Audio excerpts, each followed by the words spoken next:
The village of Meteridge awoke to a bright-eyed, golden morning nestled between rolling hills and vibrant green fields.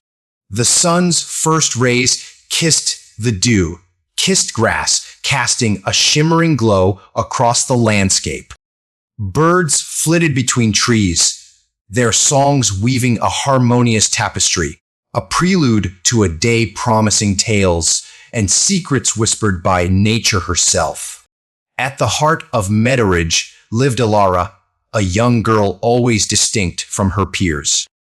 While others played games and chased each other through the meadows, Elara found solace in the quiet corners of nature. She would sit by the ancient oak, a serene smile on her face, listening to the wind rustling leaves, the distant murmur of the brook, and the calls of woodland creatures. Today was no different.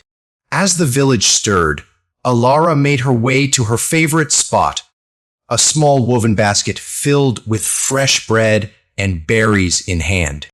She settled under the ancient oak, its gnarled branches arching protectively overhead, and took a deep breath, letting the morning symphony wash over her.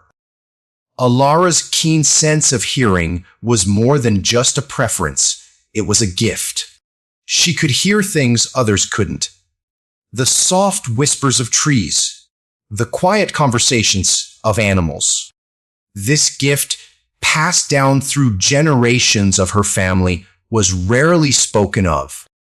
Her grandmother, who shared the same ability, had taught her that those who truly listened could understand the very language of the earth. As she sat, Elara closed her eyes, letting her mind drift. The sounds of the village faded, replaced by the natural melodies she cherished. She listened to the rustle of a rabbit family in the underbrush, the bubbling chatter of the brook dancing over smooth stones, and the distant, mournful call of a lone owl returning to its roost after a night of hunting. Suddenly, a new sound captured her attention, a soft, musical chime like the delicate tinkling of crystal. Faint but unmistakable, it seemed to emanate from deep within the forest. Elara's curiosity was piqued. She had never heard anything like it. Driven by an inexplicable urge, she stood and followed the sound, her steps light and cautious on the forest floor. The deeper she ventured into the woods, the clearer the sound became. It was enchanting, almost otherworldly, drawing her onward like a moth to a flame. She passed familiar landmarks, the hollow log where foxes sometimes denned, the tall, slender pines with branches heavy with moss. The air grew cooler, and the light filtering through the canopy took on a greenish hue. Elara paused, feeling a mix of awe and trepidation. She was far from home, but the sound beckoned her, a siren call she could not resist. At last, she emerged into a small clearing. In its center stood an ancient stone fountain covered in ivy. Water flowed from the mouth of a carved lion's head, falling into a crystal clear pool that sparkled in the dappled sunlight. Stone benches, smoothed by centuries of use, surrounded the fountain, along with a variety of wildflowers, adding splashes of color. Elara approached the fountain, her eyes wide with wonder. The musical chime came from the water itself, each droplet producing a pure, bell-like note as it fell into the pool. She knelt beside the fountain, entranced, and then noticed something even more astonishing. The water's surface reflected images, not of the clearing, but of distant places and times.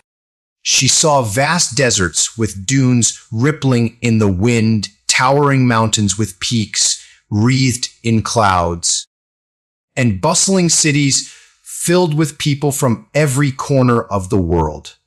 Each scene was accompanied by its own unique sounds, blending seamlessly with the fountain's music.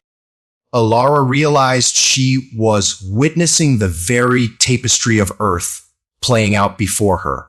As she watched, the images shifted again, this time showing a lush green valley much like her own. She saw a young woman strikingly similar to herself, sitting under a tree, listening intently to the sounds around her. The scene then changed to show the same woman, older now, sharing her knowledge with a group of children, teaching them to listen and understand the language of the earth.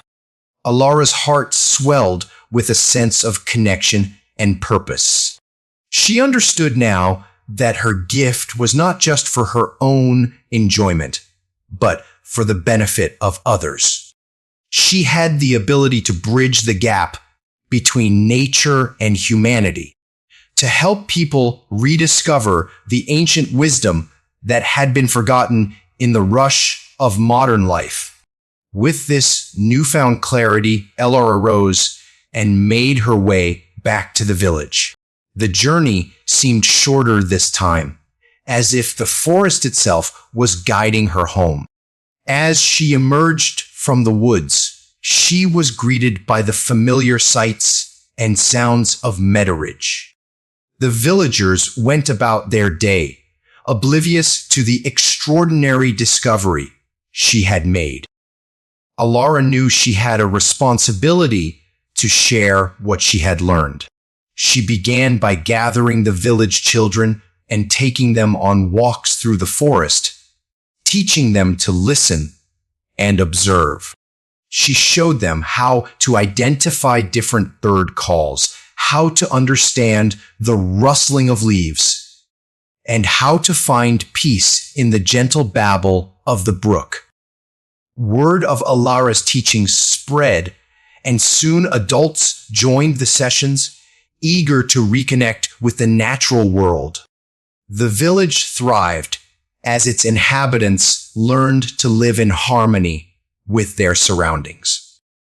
They became more attuned to the seasons, more respectful of the land, and more compassionate toward the creatures with whom they shared it. Years passed, and Elara grew older, but her dedication never wavered. She became a respected elder, known for her wisdom and kindness. The old oak tree at the edge of the village remained her favorite spot, and she continued to visit it often, listening to the ever-changing symphony of life. In this way, the gift of listening transformed not just a single girl, but an entire community, forging a bond between humanity and nature that would endure for centuries to come.